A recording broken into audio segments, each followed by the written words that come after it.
everyone, welcome to the Northland Artist Conversation. My name is Mark Kelly. I am your host, your guide. I'm also the one that was standing outside before I got a lot of rain on my glasses. We are filming this in June, and holy cow, we have had a heavy rain warning. So yes, we've just had our most recent guest in.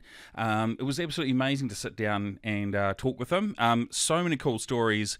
There was so much we didn't even get to touch on, which was amazing. So as we do with all guests, we've invited them to come back because they're going to do something very cool next year. So we're going to try and get them on. I'm going to flick over to my camera now. Today's guest, singular. Well, to be fair, it felt like it was guests at some time. We had former podcast guest Shane Evans sitting in the studio as well. He had been gracious enough to be our guest's Uber driver, chauffeur, if you will. Neil Lambess, such a cool guy. Did a lot of his growing up in Masterton. I'd lived in Masterton, so we kind of knew a bit about that. But spent most of his time in Whangarei. Such a cool guy. Had an absolute blast talking with him. A Whovian, Doctor Who fan, which was great. He was just so nice and so cool and so giving of himself and his time as well. I actually, I felt really honoured to be sort of sitting here with him. So I'll shut up so you guys can just start enjoying this. Let's sit down and have a conversation with Neil Lambess.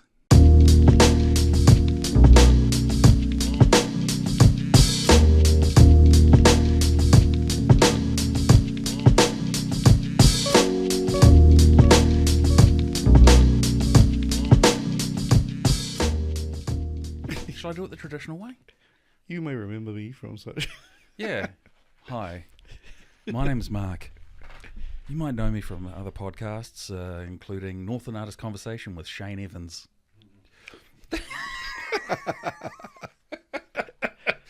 That's funny because Shane's in the studio with us. Neil, thank you so much for joining us on the Northland Artist Conversation. This is very cool.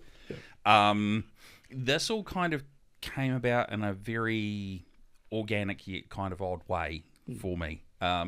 I'll give you a little bit of the backstory. Okay. I went round to Shane and Michelle's house one time, and I knocked on the door, and one of the many times they've both been sleeping in the afternoon on a Saturday because they're old farts, they sort of promptly got up and were like, "Oh fuck, it's you," and then we were sort of started talking about podcast guests, and Shane was like, "Oh, you should get Neil on." And I was like, "Great."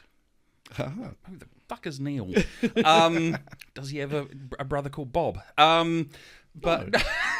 But he told me about your very specific part of your journey, and I was like, yeah, it'd be good to get on. Let's book him. So that's kind of how that came about. So thank you for joining us. Oh, cheers. We'll I don't know. Do you want to go from the start to? Do you want to do it traditional? How do you want to do this? Tell me about the specific bit of information. It was Whovian based. Oh, right. And Shane knows that I am quite a movie and TV geek, which is probably why he was like, this guy, and I was like, yeah, fuck, let's get that dude on. He'd be cool. We'll get to that. Okay. I think you will get to that. We'll get to that because I think the story, how we get there, is probably going to be the most interesting one because we were talking inside before and you were telling me about some of the special effects for the Discovery Channel. Oh, yeah. That's one of the things. That's one of the many things. I guess what I'll start with is, as someone you were quite a creative person in terms of like you were involved in the arts and you know a lot of artistic people. Were you more front of camera or back of camera? Both, actually. Okay. So when you were growing up, was that something that ever sort of really excited you? Or were you one of these kids that was like real school and then just kind of happened to fall into it? How did that sort of happen? It's interesting. I was thinking about it. I was quite sick as a kid because when I was 8, I developed type 1 diabetes and I got really sick with it. Wow. So I was taken out of school. Yeah. So I kind of was isolated at home, but my parents always fed me with books and they'd take me to movies and stuff like that. And that's where I got my love of cinema and film from. Can you remember the first movie you ever saw? Yeah, I was about 3, and it was those Magnificent Men in their Flying Machine. Oh, wow. Yeah, which is an insane movie to see when you're 3. Yeah. But then I grew up on television watching things like Thunderbirds. Yes. Which is full of models, which is another whole aspect of my life. Marionettes. Yeah. Yeah. Jerry Anderson, that whole... Fantastic. Yeah. Mr. Ron's and the cubes and the... Terrorhawks. Terrorhawks. Yeah, that's the one. Terrorhawks, stay on this channel. I love that show. And then one of the things that I think got me... My parents always kept me open to everything. Yeah. Like, they treated me as an adult when I was a kid, which I'm eternally grateful. When I was 8, they took me to see 2001: A Space Odyssey. That's a hell of a film to see. Yeah, and I loved it. It just blew my mind. Funnily enough, it was just as I was converting into becoming a type 1 diabetic. So, right. Yeah, so my headspace was high on blood sugars and everything. And I can put that almost down to the genesis of my interest in cinema, because I suddenly realised that you could tell a story with film and have virtually no dialogue. Yeah. Yeah. And it could be completely coherent. Yeah. And it was just like, whoa. Almost as much as a 8-year-old can have a religious experience, it was like that movie was it for me. And of course Star Trek was on television, the classic Kirk, Spock, McCoy stuff. Yeah. So I sort of got my interest in the arts from that. And then we moved up to Whangarei. I was about 13. I was still in correspondence school, which again gave you sort of an outsider perspective on things. So I sort of watched the world from the outside, because I was in and out of hospital like a yo-yo. And then when I was about, I got to sort of Form 6 level, I really wanted to get back into kids my own age, social environment. I was going to ask you, how... We've had a couple of guests before that have either been homeschooled permanently or done correspondence. How was that for you from the social aspect of things? Because it can be quite tough. It was very tough. So, I was about... I've been in a little country school in Masterton, and then when we moved up, I was 13. And so 13, 14, 15, 16, I was on correspondence school. So when I really wanted to get back into school, and we chose Tikipanga High School, which was fantastic. Yeah. Huge props to Tikipanga High School in the early 80s. I was still essentially going into Form 6 level as an awkward 12-year-old, even though I was that was my social skill level. Yeah, yeah. And I was just like, whoa, this is amazing. And there were some amazing teachers there. I need to name check Yaninka Greenwood. She's been on the podcast. Has she? Yes. Oh, good God. Yeah. Yeah. She was our English teacher and our drama teacher, and I owe so much to Yaninka, because she treated us all as adults. Yeah. And she came from an Eastern European background, as you know from the podcast. Absolutely. I'm going to have to track that podcast down. You will. Yeah. And she inspired. And I've still got lifelong friends from Tikipanga High School. The other cool thing Tiki did really, really well was they gave students responsibility. Okay. So I had an interest in film, 16mm film, stuff like that. Yeah. We're going back to the 80s. So one of the things Tiki did under a headmaster called Brian Drum was they would bribe the kids at lunchtime by showing one half of a movie at lunchtime from the little projection box. Yeah. And you had to come back the next day to see the second half of the movie. Yeah. So in the days before video and DVDs and Blu-rays, there was a company in Auckland called 16mm Limited, which was linked to Kirajodian Cinemas.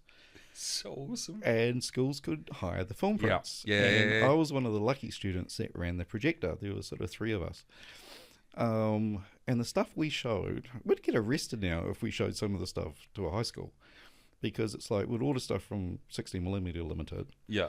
The parents would sign a release. It's like, we're showing American Graffiti. Oh yeah, that's fine. Next Tuesday we'll be showing Clockwork Orange. Wait, what? Yeah. What?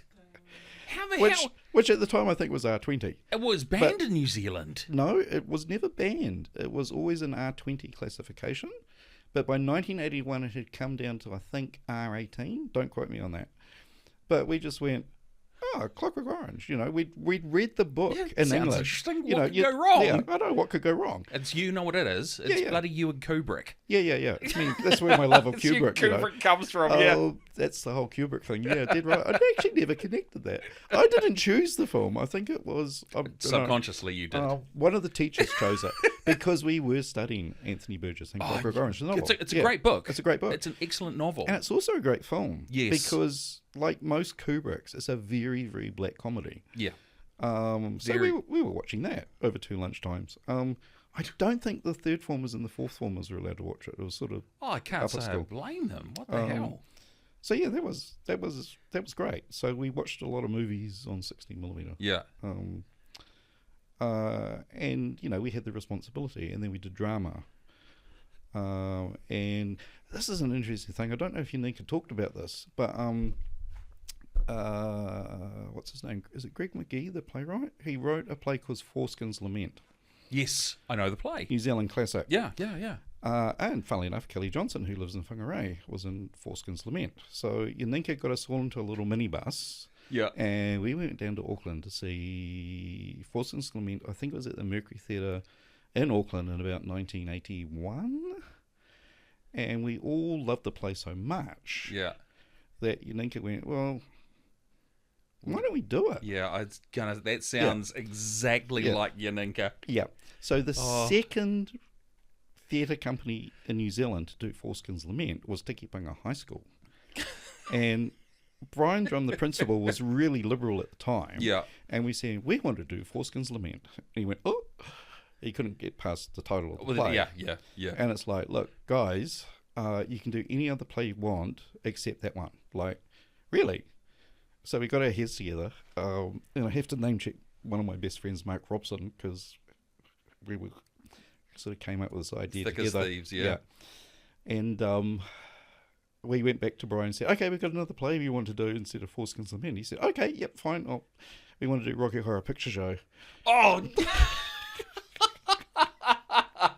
and Brian said, you can do Foreskin's Lament. Yeah, I bet. So, wow. And the role of Foreskin was played by Timothy Dimmock, who ended up playing music with the Able Tasmans. It's amazing what's come out of Whangarei. Like we were talking earlier, we were the talking number earlier. of people that have connected and spilled out of Whangarei over the years. And I will blame Unika for that, because she was really good at encouraging a lot of that stuff. Yeah, when we had her on the podcast, I don't think she specifically spoke about that, but she talked about, for lack of a better word, enablement.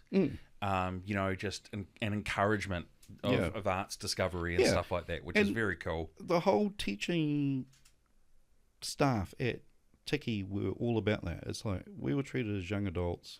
We were given responsibility. Yeah. It was like, go out there and explore. And it was always really amazing backup.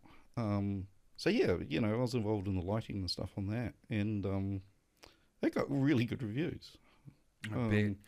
It's a great play anyway. Yeah. I haven't seen it performed in quite a while. No, me neither. It sort of slipped under the radar a bit. Yeah. Maybe because the New Zealand it was portraying in that whole sort of rugby thing. She's a bit moved different beyond now. that, Yeah, I think. a bit different. So maybe it has dated a bit. Yeah, it's interesting actually. Yeah. There's a whole... Yeah, I know. I mean, it had been performed a couple of times in Gisborne, which is how I knew of it. And Tikipanga High School was second. Gisborne was down. And now Kelly Johnson's living here. Yeah. I wonder why. Crazy. Yeah. As someone who had a natural love of cinema and art and that sort of aspect, were your parents that way inclined as well? Funnily enough, my dad trained as a carpenter and joiner, but he spent a long time as a professional photographer. So he, in the early 70s, he decided, I'm going to become a photographer, because I've always wanted to do that. Yeah. And Dad loved abstract photography. Right, okay. So he had a couple of Pentexes. He would send some of his abstracts over to Japan because they published a magazine called the Pentex Family. Yeah. And he got published in that. And he actually got quite a big name for himself in Japan. Wow. So that was amazing. They sent a whole lot of his photographs over there, and they had he never got to Japan to see it, but they had a little mini exhibit. Yeah, that's a shame. So yeah, I sort of inherit some of that from my dad. Yep. You're trying to remember about Mum, aren't you? Yeah. Mum was amazing. I mean, Mum was Mum. Often in that era, it was the role of the homemaker. It was, yeah. But Mum's love was she collected dolls. Oh wow! And she would make the most amazing dolls dresses and stuff like that. Okay. Works of art. She'd rescue second-hand dolls from hospice and stuff like that, and just completely remodel them and redress them and things like that. So her colour sense has probably gone into me somewhere. I was going to say, as we'll sort of progress through the podcast, you know, Dad as a photographer, you fell in love with film, just the moving image as opposed to the still, and also acting. I liked the which is something that Ninka nurtured in me. Yeah. And then you've got Mum, who was, I'm guessing seamstress would be, I guess, but on a smaller scale. Yeah. But again, that's sort of behind the scenes stuff, right? Yeah. So wow. And I'd always done art as a kid. Like I'd always drawn cartoons. Like my parents would basically throw anything at me. Yeah. And I loved reading. Like I would read The Listener cover to cover. Because The Listener in those days had really great articles. Yes, it did. Unfortunately, rest in peace, Listener. Yeah, I know. And they'd also buy me Uncle Scrooge comics. Oh, yeah. Which are fantastic. Yeah. Now, they were all written and drawn by a man called Karl Barks. Okay. Not Karl Marx, but Karl Barks. Yeah, the B, not the M. Yep. That wasn't made public at the time, but he's become studied in universities now. People like George Lucas and Steven Spielberg homage Karl Barks. Uncle Scrooge Adventures. You know the Golden Idol at the beginning of Raiders of the Lost Ark? Absolutely. That's straight from an Uncle Scrooge comic. Holy shit. You know the Cave of the Crystal Skull? Yes. Where they've got this big thing and they're pulling the bricks out and the sand's all coming down. Yeah. That's also from an Uncle Scrooge comic. Oh, wow. The big boulders from an Uncle Scrooge comic. Yeah. Because Barks was... They've studied him in university. They've published what they call the Karl Barks Library, which they reprinted all these amazing, complicated stories. Yeah. He was writing them to amuse himself as a 35-year-old Disney employee. And some of the stories are just incredible. Yeah. He's got a reading age of like university level because he used big vocabulary. Yeah. And when I was a little kid, I was going to the dictionary, looking up the big words, loving his artwork. His artwork is second to none. Yeah. And illustrating it. So one of the weird things I did as a little kid, I was about 8, and I thought, I'm going to create my own little comic character. I came up with this character called Crazy Kiwi, who lived at the Mount Bruce Bird Reserve just out of Masterton. Yeah. With his friends Tim Tuatara and Myrtle Moa. And I used to draw these things endlessly. Yeah. Because when you're sick at home or in your hospital, you just draw cartoons and give them to the other kids in the hospital and they like them. And then I ended up in the Dominion newspaper. Somehow found out about this, did an article on me, and published some of my cartoons in the Dominion. Yeah. So that was like, I enjoy doing that. I'll keep doing this. Yeah. The Dom Post. Yeah, the Dom Post. Yeah. Or the Dominion, as it was called then. Yeah. I don't think the Post was part of it in the 70s. No, I absorbed the Evening Post. Yeah, I got on the Dom Post when I was in sixth form at high school. The very first ever Sheila Wynne Shakespeare Festival they had down in Wellington. Yeah. Yeah, there was from Gisborne we'd taken a bus down and we were doing a piece from Midsummer Night's Dream. Oh, nice. And I happened to be there was it was the scene where you've got Wall and Bottom as the arse and stuff. I was Bottom. All right. And it's the scene where the they're trying to kiss through the wall and stuff like that. And it's just there was this great photo that ended up on the front page of the Don Post. Oh, nice. And I still remember it. It had our American exchange student who'd come over who was playing Wall, and he was just like freaking out that we were trying to kiss. We were trying to kiss each other through his ears. Oh, right. And it's just the look on his face was amazing. Oh, wow. Okay. Yeah. Right. So you've actually been incredibly creative growing up. Yeah, since an early age. It's really weird. Like, one of my heroes when I was a kid, like reading books and stuff, was Da Vinci. Because you'd read about Da Vinci, and there was a really good Italian TV series that screened on New Zealand television in the 70s about Da Vinci. And I thought, it's that whole Renaissance thing. Yeah. It's like, Yeah. you didn't just do one thing. If you were interested in multiple things, you did multiple things. Yeah, absolutely. And I always had multiple, it's not in the sense that multiple personality, but I've got multiple interests. Yeah, yeah. Like, I like art and photography and acting and drama, but I also like building models, and I like science. I was involved heavily in the Whangarei Astronomical Society. And it's like, it's that whole, sometimes I think what's that phrase? You contain multitudes. And it's almost a bit Doctor Who-y in a sense. It's like, the Doctor regenerates because it's still the same person, but you have different interests. And I think any human being will show different aspects of themselves to different people. Yeah, I agree with that. I think, and I think also as we get old, like as we age, our interests can often change. Yeah, they can. Yeah. I was somewhat similar, but I mean, for me, I had music and drama. Yeah. Or music and theatre. And I would do one but never the other, because I could never devote an equal amount of time to both. So if I did drama, music took a back seat. If I was doing music, drama took a back seat. I mean, I was a touring musician for 7 years in Auckland. Yeah. And yet, when that happened, I got approached by a casting agent to be the Green Power Ranger. Cool. Of course, I turned it down because it was beneath me. I was only looking for Pacino or Scarface type roles. I digress, though. You turned down the Green Power Ranger? Oh, my God. I did. It's just a shame that they've all gone on to, kill other people or themselves. So I guess I dodged a curse. I know, you dodged the curse of the Power Rangers. So, at least you didn't play Superman. The curse of Superman. Yeah. Well, I think the only curse for Henry Cavill is that CGI mustache they covered up. That's probably the worst curse of all. Horrific. Oh no! Also, the original version of Justice League, that's pretty much cursed. Well, it's because it's Joss Whedon, right? Joss Whedon's. Yeah. I much prefer the Zack Snyder cut. Yeah, it's great. Yeah, I love it. A bit weighty at 4 hours, but it doesn't feel like 4 hours. Okay. At times. All right. I'm leaving. You just reminded me talking about Justice League. Yes.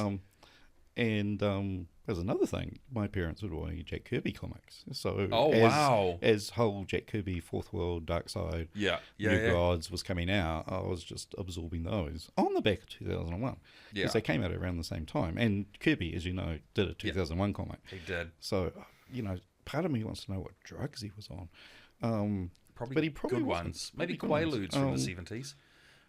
But he was, but that's the thing. It wasn't drugs. It was that zeitgeist in the 70s. Yeah. Just that whole, Kirby stuff is just out of this world. And so it was an interesting time to grow up. So you've started developing all of these skills and techniques when you're at school. You go to school, and would it be fair to say that there were some challenges acclimating to other sixth form kids? Yeah, it was. Yes and no. It was like I'd suddenly. Because you don't walk into school and go, "My people." Yeah, no. Because there's rugby and. Yeah, and because I was a type 1 diabetic, sport was like a no-go area for me. Yeah. And I was never that interested in sport anyway. I mean, I can't think of anything more boring, sorry, if you're sports fans, than It's called Northland Artists. Yeah, they're running around chasing a ball with a couple of sticks. To this day, people will say, did you watch the Rugby Sevens? And I'll go, is that the one with the sticks? The ones where you bash the ball with the sticks? And I'm not joking. One day I'll be a mastermind and they'll ask me how many people are in a rugby team, and I'll say, 7. yeah, something like that. I was thinking 17. Anyway, enough about that. Sports. No sports. Give me art. What did you do once you left school? I went to university. Oh, okay. Yeah. Yeah, I wanted to become a psychologist, so I did half a year at Waikato studying psychology. What happened to the other half of the year? I got sick. Really? Ended up in hospital for 3 months. Was it the Diabetes. Diabetes yeah, again? sort of, Wow. Because Yeah. I'd always been what's known as a brittle type 1. So, you don't get much warning when you're going to flake out from low blood sugar. Right. Anything, Okay. Yeah. So, and I mean, yeah, I was lucky to get through. And that was thanks to my folks and, my friends at school. If anyone from Tikipaka High School is wondering, thinking, I know that guy. I'm the guy that was always eating Shrewsburies in class, or chocolate, or jelly beans. Oh, Shrewsbury's. So good. Yeah. Yeah. So that was sort of the end of my university career, and then I sort of came back, recovered in Whangarei. Yeah. Hooked up with a group in Auckland. A friend of mine had gone down to Auckland, and he joined a club called the Science Fiction Modelers Club. And at the same time, I also, the very first Northland Polytech arts course started, run by a guy called Douglas Chowns. Okay. And a guy called Noah Morris, sorry. Poor Douglas is gone now. So I was on that first course. Yeah.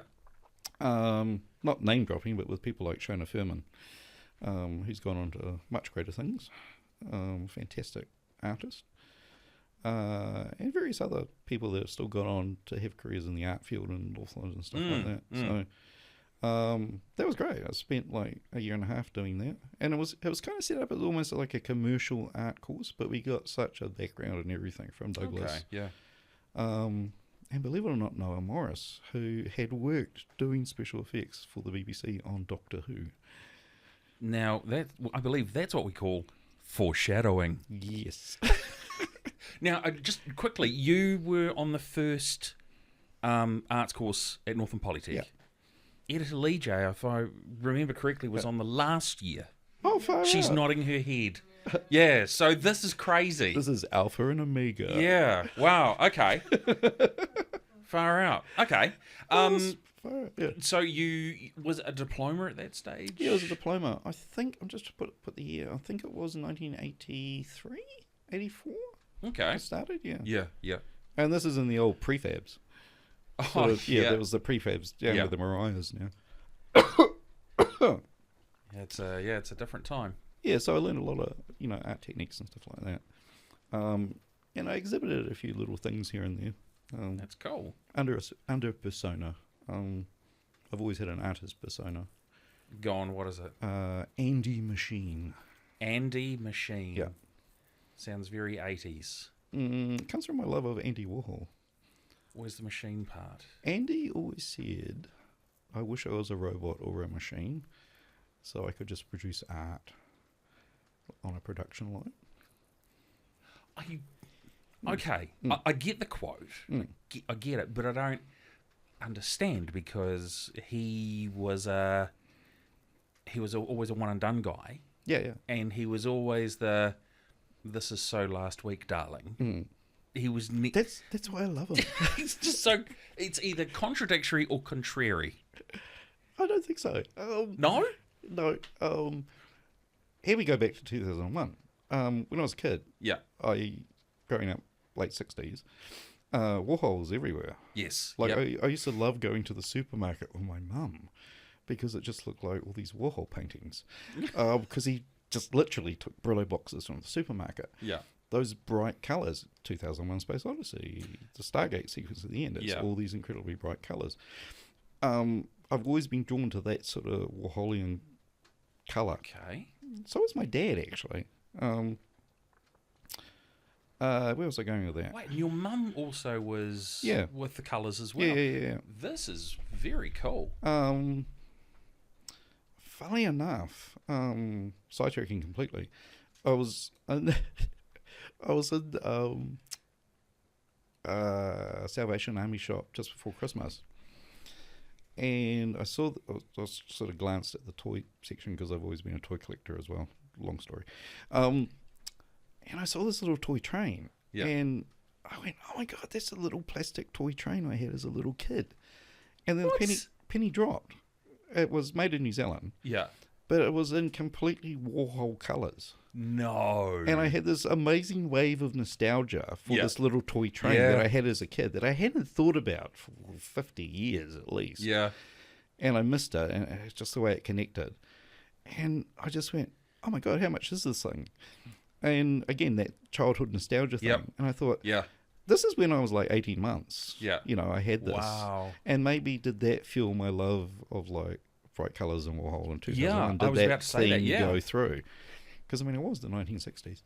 But I mean, that's sort of been a thing, right, from infancy through to, well, we're up to your 20s now, aren't we? Yeah. Yeah, wow. So, you know, I admired Warhol. I knew I wanted to be a machine quite.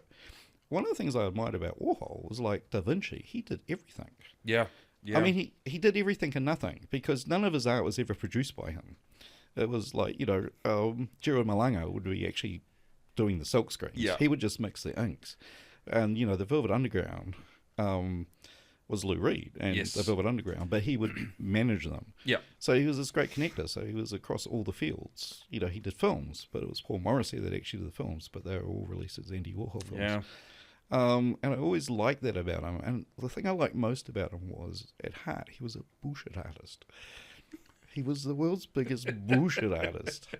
He was his own performance piece. It's like, "Oh yeah, I'm Andy. Hi." You know, it's just that whole very controlled thing. And he'd come up with the most brilliant concepts, which I still love. So he was one of my big inspirations. Wow. So Andy Machine would just be like, if I wanted to make a comment on someone and not sign my name to it, I'll do these little drawings or something. Makes sense, though. So I haven't done an Andy Machine at an exhibit for a while, but I've done quite a few over the years. Can I tell you about my favourite? Go. Okay. Well, okay. So you tell me your favourite, and then my follow-up question is, would you do another one? I'll say that now. Yeah, of course. Spot. Yeah. I just need someone to say, "I'm holding an exhibit. Do you want to do something?" So Hayley Clark, who's done a lot of art exhibits over the years from when she was, I mean, Hayley's legendary. She would do things like collective noun exhibits. So she'd get all these artists to exhibit at Hangar or somewhere. Yeah. Or the quarry or the old library. I used to work at the old library as one of the custodian sort of front of house people. So you should do collective nouns where you do artwork based on like a chorus of angels or a cacophony of bowies. And she also did a thing called Saints and Sinners where artists would be given a box and all the boxes were the same size. Oh, yeah. Okay. And you'd do a shrine to an artist, to a saint or a sinner. Oh, yeah. So they were like fictitious saints. And she asked me if I wanted to do it, and I went, "No, I've got no time. I can't actually do this. I'd like to, but I can't." And then literally on the day the exhibit was opening, I went, "Oh, hang on." So I went over and saw Hayley and said, "Can I enter?" It's like, "It's a bit late, isn't it?" I said, No, I'll tell you what I want to enter." And she went, "Ha! Right, it's in." Yeah. So opening night of the exhibit, there's all these saints and boxes and these meticulously crafted little dioramas, which is right up my alley. Yeah. And I just didn't have time to do it. And then it gets to my one, and there's just this big blank empty space. But the description is on the wall, and it's like, "This is a shrine to Saint Esmeralda Procrastinati, the patron saint of minimalists and performance artists." And they had this little spiel about her, and she's the saint for all those who have good intentions and never get around to finishing anything. Oh, So that was my that's little. hilarious. That's what Andy Machine does. Yeah. So Okay. All right. So I'm the podcast and myself are quite good friends with the people at Rayburn House Art Gallery. Oh yeah. So Jenny. Yeah. No, right. Rebecca, Oh, right, Wendy, Rebecca. and Rod. Oh right, I got you. Yeah. Yeah. I just know Jenny who exhibits here a lot. Jenny Moore. We've had Get Jenny on. 2/3 of the Cunliffe household on the podcast. Oh nice. Rebecca refuses to come on. She's like, I'm not an artist. And it's like, but your art just won a spot in the calendar, so nice. You're an artist. Yeah, that'd be cool. Yeah. Okay. So yeah, that's what Andy Machine does. I'd like to. I don't know about everyone, but I'd certainly like to see an Andy Machine exhibition at Rayburn House Art Gallery. Actually, I had an idea for one just a couple of days ago. Really? So I'll tell you about it now, because then I don't have to do it. Oh no! The thing is, if you say it, you it's put it out brilliant. into the universe, and then it has to happen. No, people hate me when I tell you what this idea is. So Warhol always wished he was a machine, like Andy Machine. Yeah. And now we've got AI art, which is hideous, right? Well, it's a very on the nose topic. So we've got AI, artificial intelligence art, which is like, oh my god, that's the ultimate Andy Warhol dream. Yeah. Art produced on its own. Yeah. And in the back of my head, I've always wanted to do a piss take on Andy's Campbell soup cans. Yeah. So I actually did one years ago, and it hung in caffeine for a month and never sold. So I gave up on that idea. But what it was a Campbell soup can. Yeah. Toaroa. Oh, soup, yes. endangered species. Yeah. Right? Invercargill. Yeah. Yeah. I've had Toaroa fritters. Yeah. They're delicious. So I just thought Campbell soup can, Toaroa soup. Yeah. When you've got limitations on Toaroa. Absolutely. And then over the years I thought about it and I went, oh, white rhino. Campbell soup can, white rhino. Panda. Yeah. Oh, God. Which is just riffing on the Warhol idea and just twisting it slightly and just going, oh my God. That would make, there's a sort of uncomfortableness to panda soup and white rhino and, And then I thought, I wonder if I should just get AI to generate them, which would be horrible. It would be horrific. It'd be horrific.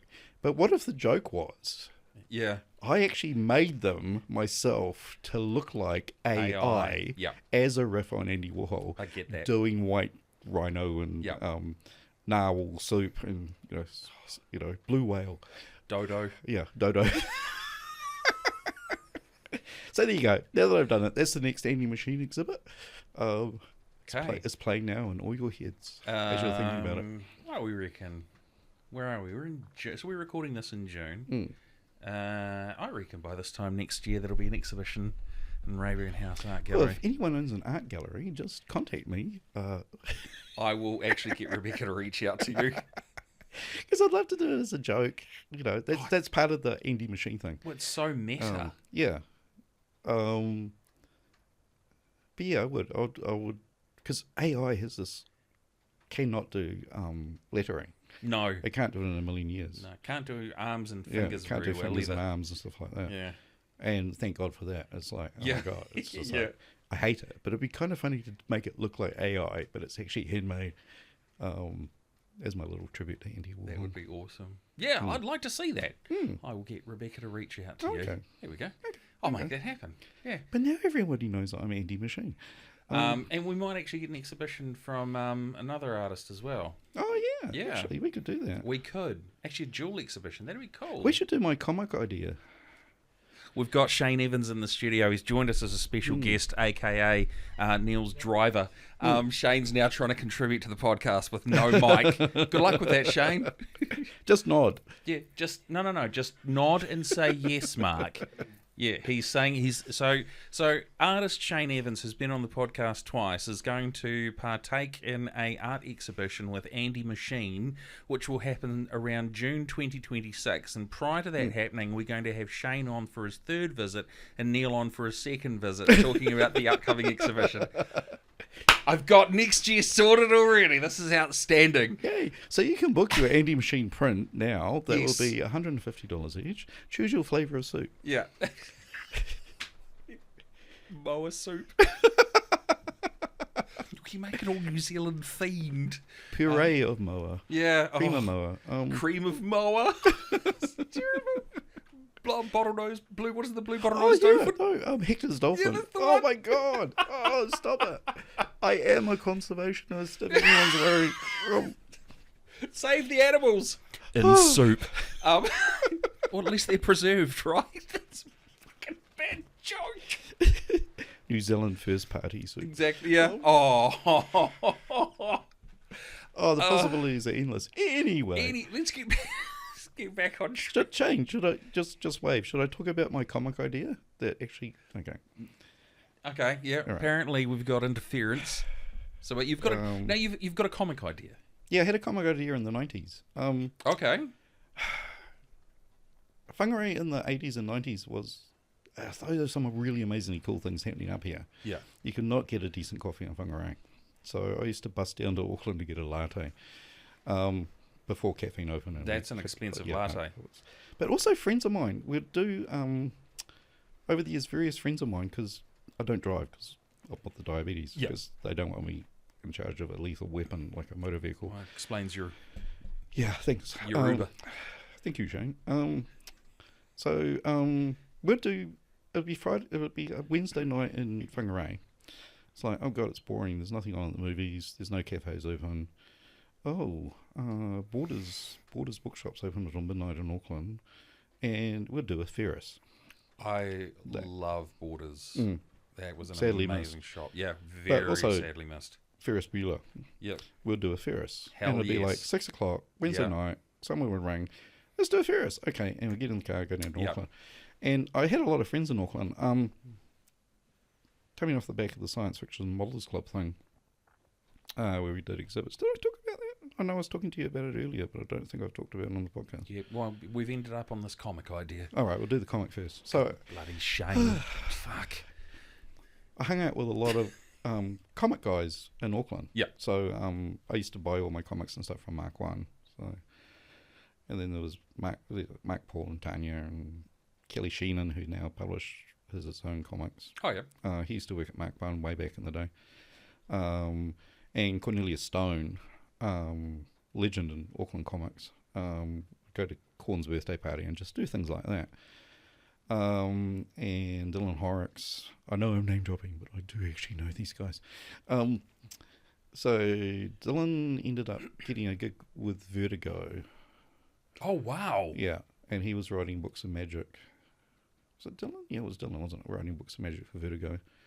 And Corn had the most amazing parties. Like, you go to one of Corn was like Auckland's version of Andy Warhol, and still is. Okay.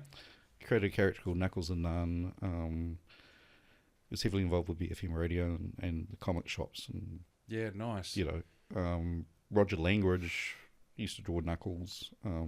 He ended up going overseas and drawing the Muppet comic.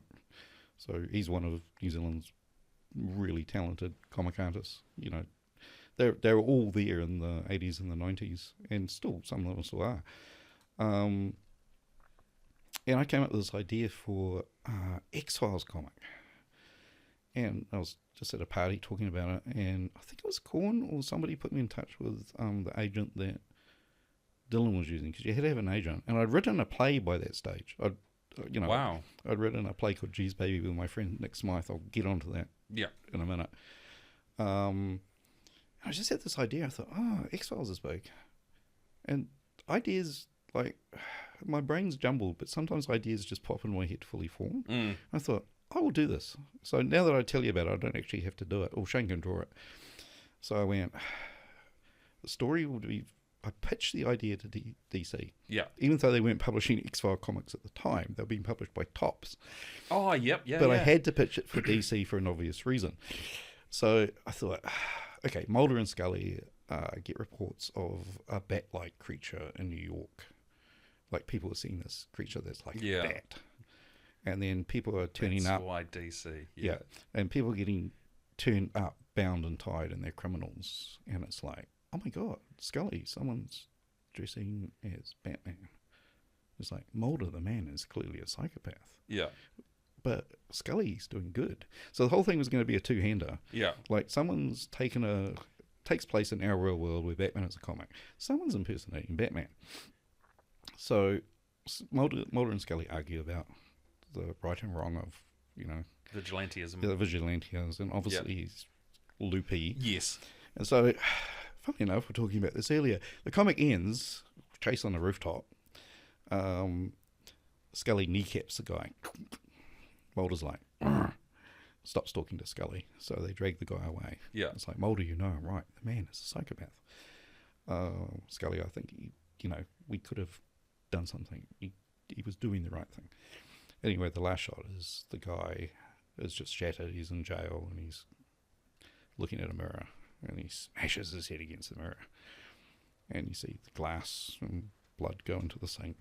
You see his hand pick up a shard of broken mirror. No. And then you see more blood in the sink. No. And then the last panel is... God damn, I know where this is going. The last panel, he's got a great big smile on his face and he's laughing. This is brilliant. Oh, there goes my headphones. He becomes the Joker, and it's all Scully's fault. So, short story, they got pitched to DC in about mid-90s, I'd say. Yeah. And they bought the bloody thing. They went, oh, we like that. They bought it. Have they ever done anything with it? No. Dumb. Yeah. Well, I did get an email from once saying, we're publishing the X-Files comic now. We sort of scheduled you for like issue 14. I mean, it was never a script. It was just a pitch, an idea. Yeah. And they paid me about $400 for it at the time, which was really good nice. money for them. And I think it was like issue 14 and the comic got cancelled at issue 9. So, oh, dumb. But, that's my Batman X-Files crossover. That's very... I'll let you put your headphones back on. Right. Man, that's crazy. That would have been an absolutely amazing comic to see. And as soon as you started going down the route of what was going to happen... Oh, we're getting up. Going down the route of what was going to happen with the... Oh, they really got knocked off. They did get knocked off. That's amazing. It's almost like something supernatural. It's almost like something nightmarish happened to them. That's wicked, though. It's all right. They're designed to be moved. Just move it around. Get yourself nice and comfy. Red is right. Yeah, far out. That would have been absolutely awesome to see as an actual... Now, okay, would it have been a comic or a graphic novel? Oh, they would have to have got someone to write it. Yeah. I was thinking I was really silly. I should have actually pitched it to 20th Century Fox as an episode. Yeah. A lot more money. Yeah. A lot more money. Who knows? But it was just one of those things that popped in my head. And it's, if you ever want to pitch something, you've got to have a agent or know an agent that can pitch it, and it helps if you've written something like a play. So they entertain the idea and pay me money, which is a nice job if you can do it. Do you, with that comic that you've essentially sold that idea? Does that mean that you can then turn around and draw it, or do DC actually have the intellectual property for it now? They've got the rights, no, it's not. Is it DC? Yeah, DC. DC. Yeah. So they have the so you couldn't. They bought the pitch. But so my investment, as I understand it, ends with the pitch. I pitched this idea to them. Yeah. They bought it. Yeah. Agent got his cut. Great idea. We'll buy it and then they can do whatever they want with it. So But does that mean you? I like Grant Morrison to write it. But does that mean you could get someone who had an interest in writing and drawing comics, for example? As long as you'd immediately get into copyright issues. If it had Batman or Mulder and Scully. Yeah. But and the Joker, yeah. Shane could actually draw it as these two detectives in New York on a dark and grimy night, who may be Mully and Scolder or something. Yeah, you get away with it because people have done satires. Yes. There's a great episode. Actually, it's not the great episode, but there's a spin-off of Babylon 5 called Crusade, and in one of those episodes, they had aliens who were doing Mulder and Scully. Yeah. And they got away with it under the laws of satire. So wow. Okay. It's there. Yeah. But I mean, I've come up with so many ideas over the years. That'd be an interesting So, we've alluded to it a little bit through the podcast, and we'll tackle it now, because of all these little things of you sort of floating in and out of the art scene. you're actually internationally recognised and world famous. People are going to be sitting there going, what on earth is he talking about? Now, do I want to preface it and introduce it, or do I want to I'll preface it and introduce it. So, Doctor Who is a series that's been running since the 1963. 1960s. Same year I was born. And that's crazy. Wow. And for those people that are really into Doctor Who, they're known as Whovians. Whovians. Okay. Or the other inside joke is homosexuals. We're leaving that in. That's awesome. Yeah. Okay. Now, New Zealand being in the bottom end of the world, and Doctor Who being created by the BBC in England, we would kind of get episodes shipped to us in a real format. Would that be that right? Yeah, 16mm film. Yep. Okay.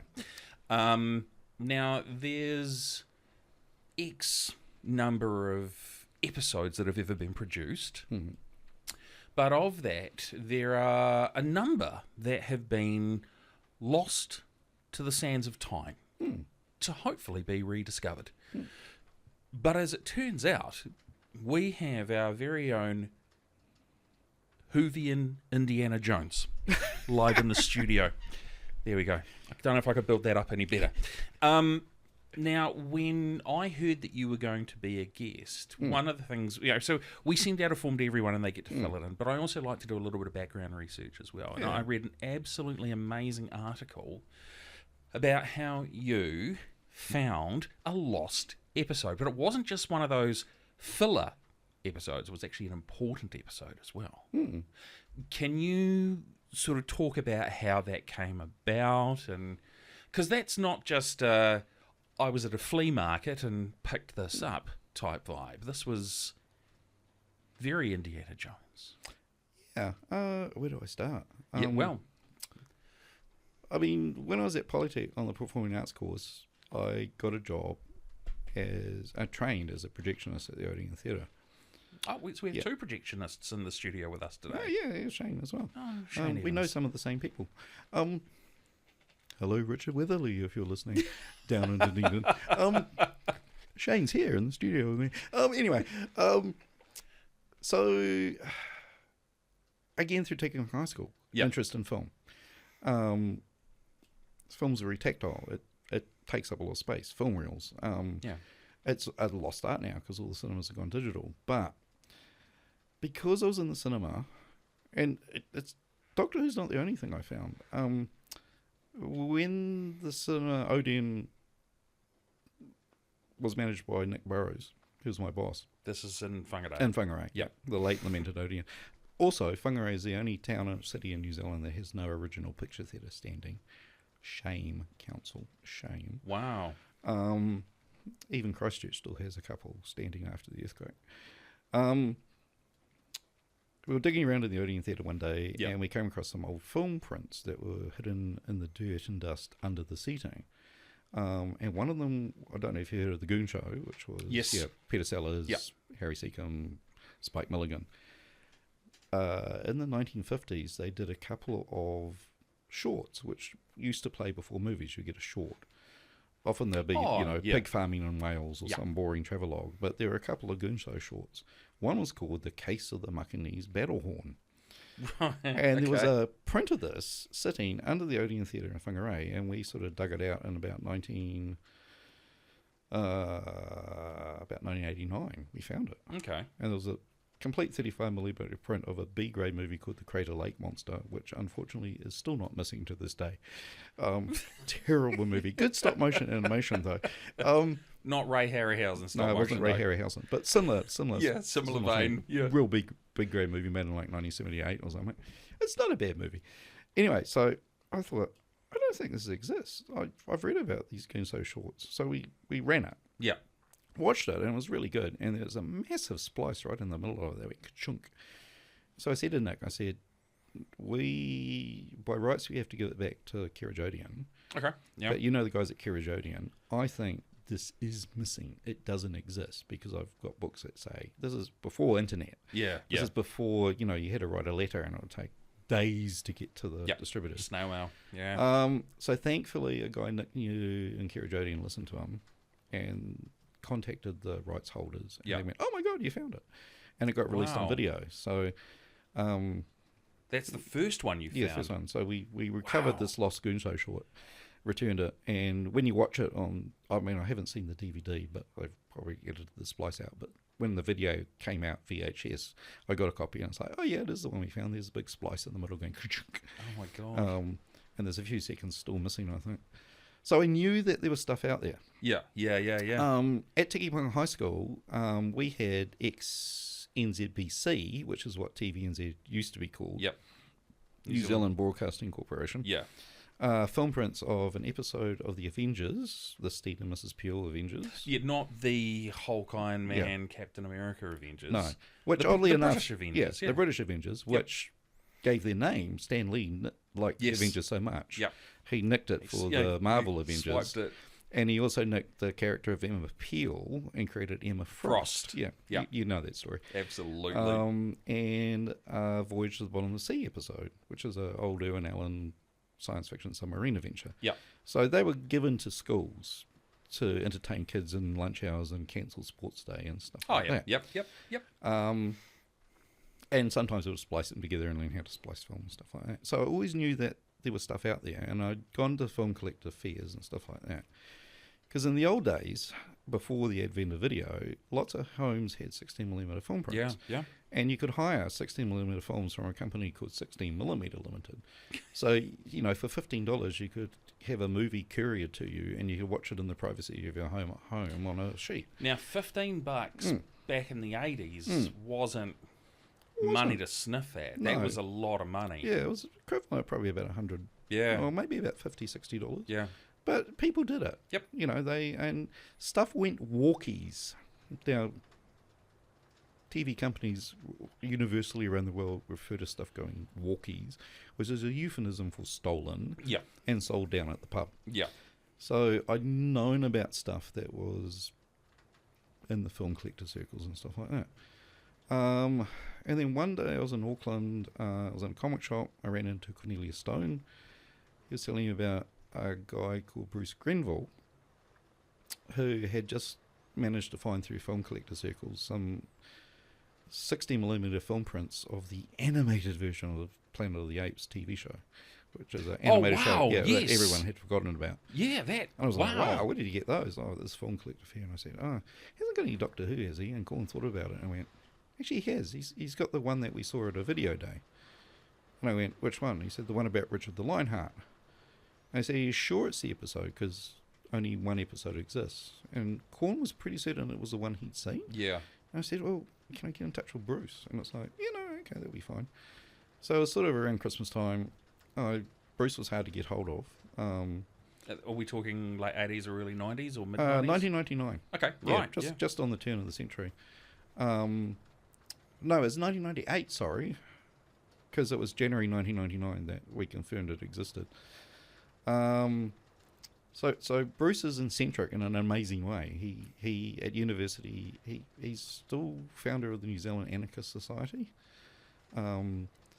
He published his own stamps for a fictitious country, which are amazingly beautiful stamps. So Bruce has done a few hoaxes and stuff over the years. So you sort of a little bit, okay, let's find out. So I got in touch with Bruce and managed to ring him, and he said, oh yeah, no, it's the first episode of a Doctor Who story called The Line. And I just went, the moment he said that, I went, this isn't a hoax. Because the Doctor Who episodes all had individual titles. They weren't collective story titles in the Hartnell and Troughton era. Yeah. So he went, oh yeah, it's, I said, well actually, tell you what, that doesn't exist. If it says The Line on the front, that is a missing episode. And he went, what, really? I said, yep, so can we come around and have a look at it, and then we'll get in touch with the BBC. Yeah. And so I rang my friend Paul Scoons, who's run the Doctor Who fan club for a long time. Was a good old friend. And we were both a little weary. It's like, is Bruce having us on? I was pretty sure he wasn't. So we went round there and, Paul grabbed his video camera just to prove to the BBC that we'd found something, because they get hoaxed like every week. Someone says, I've got a Doctor Who episode, please give me £50 or something. Yeah. And we went round and Bruce switched the projector on and there's a missing episode of Doctor Who. Could not believe it. They've been lost for like 26, 27 years by that point. So we then negotiated for Bruce to return it to the BBC, which they did. And I mean, I always had a feeling there was something out there. There had to be, just by the sheer amount of other TV product that turned up. Well, yeah, you'd have to think that it wouldn't be a case of Doctor Who would film an episode and then that would be cut and edited and stuff like that, and then there'd be one print, and it would travel round the world. Well, the funny thing is they were all shot on video, 2-inch video, because the BBC used video in the 60s. But the videotapes were incredibly expensive. Yeah, right, okay. And they reused them. That's how a lot of the episodes got wiped. But before they got wiped, they would do a 16mm reduction print. So they'd use a thing called a telecine converter, and that would make a 16mm print and the quality of the video was fantastic. Yeah. And 16mm just adds another little quality to it. And then they would ship all over the world to countries that wanted to screen that episode. Yeah, but it wouldn't be one 16mm print. No, there would be like... Yeah. Some episodes had as many as 16 different sets of prints made. Wow. Some only had one set of prints made, because not every country bought every episode. Yeah. And New Zealand... And censorship issues, right? Censorship issues, yeah. Yeah, okay. So New Zealand never bought The Crusade, which is the greatest story title, because it was too violent. And you watch the episode I found, and, 2 minutes into it, the Doctor's about to pick up a rock and smash a Crusader's head in. And they're stabbing people with swords. And this is, it was made in 1964, so it just never passed our censorship. So a lot of Dalek stories never screen here and stuff like that. But I tell you, Daleks, when I was growing up, because I grew up with Pertwee, Baker, Davidson, Daleks were scary as shit. Oh yeah. Very first movie I ever saw was Empire Strikes Back. But I remember watching Star Trek, and I did watch some Doctor Who, and I remember, bless my dad, he's still with us, but bless him, because he told a lot of dad jokes. He used to say that the intro music was what had been received as space waves from another planet, and I was 4, 5, 6, 7, and I was like, oh fuck, that's amazing. And I was just like, oh my god, it's like, I really believed it and we're talking years. And it was only until last year that I discovered. No, I'm kidding. But yeah, that was, and the Daleks and the Cybermen. Cybermen used to creep me out as a kid. Were terrifying, and I think the Daleks were because, it was always just exterminate. And when I found out what that word meant, I was like, wow, just kill. Okay, fuck. Yeah, that is really scary. One of the weird things that the reason I was looking for Doctor Who is because I have childhood memories of episodes that no longer exist. Because I was born in '63. Yeah. New Zealand was the the first country in the world after England to screen Doctor Who. We were the second one. We bought it really quickly. We were really that far advanced. Yeah. And one of my earliest memories is watching the missing story of Marco Polo. Wow. Not the whole story, because I was only about 2 years old, maybe 18 months old. But I can remember seeing a goldfish and this girl looking at the goldfish, and I can remember the police box. And so, they found the photographs from that episode. Yeah. Still photographs exist, and it's like, oh yeah, that's what I remember. So for me, Patrick Troughton, I saw all the missing Patrick Troughton episodes, including the Macra Terror. But the Cybermen were really creepy.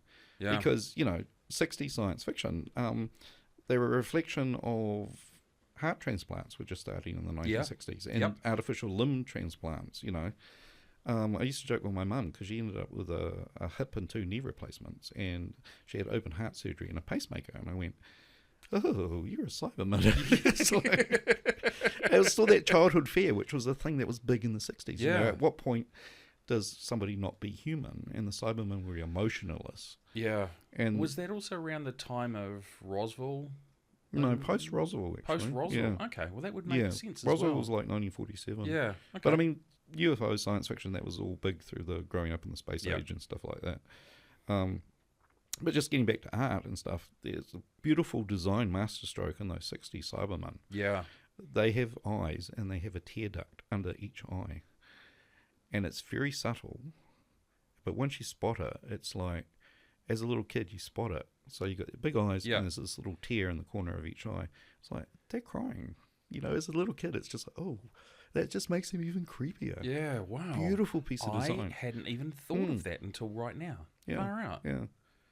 So yeah, that's my Doctor Who story. The best bit about it was, though, as a fan growing up on Doctor Who, and as a kid and loving it and hiding behind the sofa, is getting interviewed by the BBC, talking about how he found the episode, and then it gets to the end of the episode, and they say, "So Neil, do you think there's any more episodes out there?" And it's like, well, there's so many rusty old sheds and film cans and stuff throughout the world. They're out there somewhere. I know they're out there. And then what a way to it's end like, it. oh my god, I'm a cliffhanger ending. Yeah. And then my name sort of goes up with the Doctor Who theme music playing, and it's like, if I could go back in time to when I was 6, you know, I would say, hey, look at this. Hello, I'm your creepy older self. Don't worry. Look at this. Oh my god. Yeah. You would have blown your own mind. And every 10 years or so, the BBC wheels me and Paul out for an interview, either on the radio. We did a audio commentary on Blu-ray a couple of years ago, which is really cool. It's like, oh, I've done an audio commentary. Yeah. That's pretty different, though. Yeah. Far out. But I mean, you know, as I said, I was born the same year as the show. So, when the show turned 21, I turned 21. When the show turned 50, I turned 50. Yeah. So it's like, it's always sort of been there as a marker. Yeah. It's like, oh, Doctor Who's 50. That must mean it's my 50th anniversary as well. So that's pretty amazing, though, man. I get worried every time they cancel it. I don't know. I mean, it may be cancelled now. I'm 62. I don't want to end up cancelled. No, you don't want to get cancelled. Doctor Who's been cancelled, but you don't want to be. So it's okay. So I always find these sorts of things really interesting. It's funny that you found one of the lost episodes, and sort of your involvement with the BBC. It's interesting because there's actually a lot of people involved with the BBC in New Zealand. Oh, yeah. And I didn't realise it's cool sitting down and talking with you. I don't know if do you remember when Sherlock, starring Benedict Cumberbatch and Martin Freeman, came out? There was another series that came out around the same time called Luther with Idris Elba. Yeah, Idris Elba, yeah. It's written by a guy called Neil Cross who lives in Wellington. All right. Yeah. And it still blows my mind that people kind of out of nowhere have this connection with this massively global brand and product. Well, funny thing, not name dropping, but we were talking about Kenny Everett before the interview. Yeah, we were. In the live action Kenny Everett's, there was an actress called Anna Dawson, and she played Carla in the Captain Cremant. She was the live action Carla. And I don't know if she's still around, but 1990 I was doing a set design for Whangarei Theatre Company, and this woman came in and she was English, and she introduced herself as Anna Dawson. And I went, wait. Anna Dawson, not the Kenny Everett Anna Dawson. It's like, oh yeah, that's me. So I went, right, I'm just going home to get my Kenny Everett, and also I've got a signed Anna Dawson Kenny Everett. Anna. Oh, that's brilliant. And then when I was working at the old library, oh gosh, I lost her name. I wish I had her name. I collect film posters because I've got a big collection of film posters. Nice. And I did an exhibition. Lawrence Berry said, that's a good idea. It's an exhibition of film poster artwork. Oh, yeah. And this woman came in and she said, have you got any posters, any movies by John Schlesinger? And I said, yeah, we've got Midnight Cowboy over here. She's like, oh, I knew John. So, oh, really? She said, I used to work for the BBC. And I went, oh, you worked at Lime Grove. And she went, how do you know I worked at Lime Grove? And I said, because that's where the BBC documentary unit was, and that's also where Doctor Who filmed. And she was like, yes, oh my God. She was blown away that someone in New Zealand knew, and again, it's just being a geek and knowing the history of Doctor Who. Yeah. And she told me some brilliant Doctor Who stories. They were just like, whoa. So, it's amazing who turns up in New Zealand. It is. It's amazing what turns up in New Zealand. It is. This... And it's amazing what turns up in Matter. Oh, yeah. Watch that space. You're a fan of kneecaps. Yeah. Let's just say I know that there's at least 2 more episodes of Doctor Who in New Zealand. Yeah. And you know what the good thing is, I think, about New Zealand is that we're really... we might hold out for things in the end, but at the end of the day, we do the right thing no matter what. Does that include kneecapping people? To get the result, it is the right thing. And it's very Kiwi. Neil, thank you so much for coming in and sitting down, man. This has been an absolute blast. I look forward to having you back on next year. I didn't even get to tell you about the play. Oh my God. But that's the thing, is we will invite you back on. As long as they haven't bored everyone to death. No, God no. I'm certainly not bored. Uber driver's almost asleep. Shane, Can't speak for him. Yep. Wake up. Oh, we go get the medics. Wake up. Yeah, no, quick. Someone resuscitate his heart. Thank you so much. But I'd absolutely love to see Andy Machine on next year. That'd be great. Okay. Cool. Thank you very much. Cheers. There you go, everyone. Neil Lambess. Such an amazing guest. Doctor Who's very own Indiana Jones. I see the reference in the podcast as well. But such an amazing guy. It's going to be cool to have Andy Machine come back on the podcast next year. He has actually said that he will do stuff, which I think is very, very cool. So yeah, I'm going to quickly flick to my camera. What an amazing podcast! It's funny when I sort of every time I have a guest, I always like to do a little bit of a reflection around the guest and the things I got out of it the most. And it's not for me, this podcast wasn't just one thing. It was the fact that he's kind of intersected with a lot of people's lives, or a lot of artistic people's lives throughout his lifetime. And it's, we were sort of talking before the podcast, as we do with all guests, and he was just like rattling off these names. And I was like, that is just insane. How cool is that? So yeah, he's a very cool dude. Still incredibly creative as well, which is amazing. I don't even think we really touched on that, which was it's hilarious. It was so much more that we could have covered. So I am 100% looking forward to having Neil back on. He'll be an absolute blast. So where can you, our listeners and viewers, find more of these? Well, I'm going to quickly run you through everything now. For the visuals, you can find us on Facebook, Instagram, and YouTube, all Northland Artists Conversation. For the audio, you can find us on Spotify, Apple Podcasts, and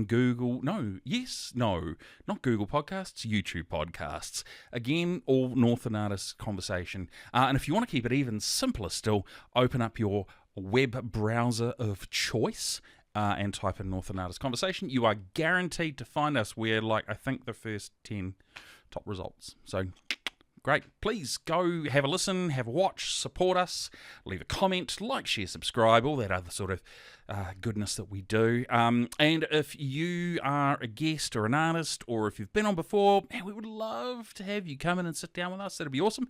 You can email hello@northernartistconversation.co.nz. We keep it all simple because that's who I am. I'm going to flick back to my wide camera. So we're filming this in June, and it's been very wintry weather. It's been cold, it's been wet, and the days are very, very short at the moment. So I'm kind of a winter fan, kind of not really. But then I'm not the opposite of like the really hot sun. I think I'm like a spring guy now. Which is funny because I turned 50 and I don't really have a spring in my step anymore. But there you go. I digest. On behalf of myself, Editor Lee, who has been driving the whole podcast tonight, producer Andrew, engineer Steve, my name is Mark Kelly. I am your host with the most. Thank you so much for joining us on the Northland Artist Conversation, and we will see you guys real soon.